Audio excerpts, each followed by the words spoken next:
Throughout my life, I've always had the impression that the medical system was a demonic system. It was rooted in the demonic.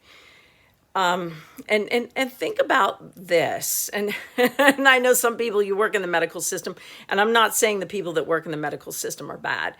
I think that the enemy has had blinders on us. This has been the only system that's been out there. And there are good people that go into nursing, and there are good people that go to medical school and become doctors.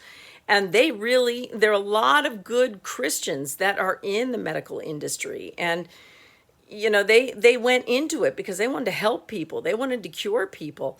But what people have not seen is that the medical industry has been rooted in Rockefeller oil, and the medical industry has a lot of what we do. They've adopted it from the Nazis back in World War II, and the Nazis were heavily involved in the occult. But think about this, and this kind of came to me again this morning. I've thought about it before. The medical system is rooted in looking at symptoms so that they can find a label, and then they code that medical billing with an ICD-9 code. It may be even further now. I don't work in the medical system anymore, but I used to be a scheduler. And what they do is they look at a collection of symptoms, they pick a label, they pick an ICD-9 code, and they look for problems. Think about what the enemy does. The enemy puts a label on you. The enemy looks at the aspects about you, finds a problem with you, and labels you.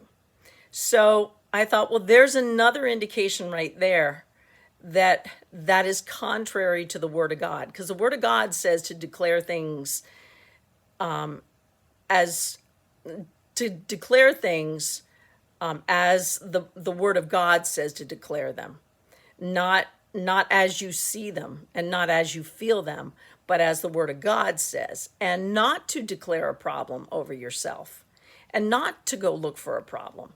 So I thought that right there is another indication that the medical system is operating in a demonic school of thought, a demonic paradigm.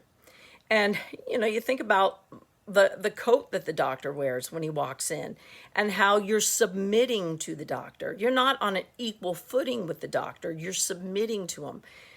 And there's this whole intimidation process, with the doctor walking in with a white coat, and here you are submitting, looking for a problem, looking for a label so that you can declare you have a problem. And think about medication. Medication manipulates the body. A lot of medication is actually sick maintenance. It doesn't cure you. Your body is made so that it will heal itself. And God has food, He has herbs, He has probably even sound waves. I've wondered about sound waves for therapy. So, medication predominantly masks. It controls and it manipulates. It makes you feel better, but there's usually a side effect or a consequence. The enemy always, when he provides a solution, he has a side effect. He has something that you must give up in order to get what you want. And God doesn't do that. God doesn't say, okay, I'm going to heal you, but under certain conditions, and you're going to have to give something up.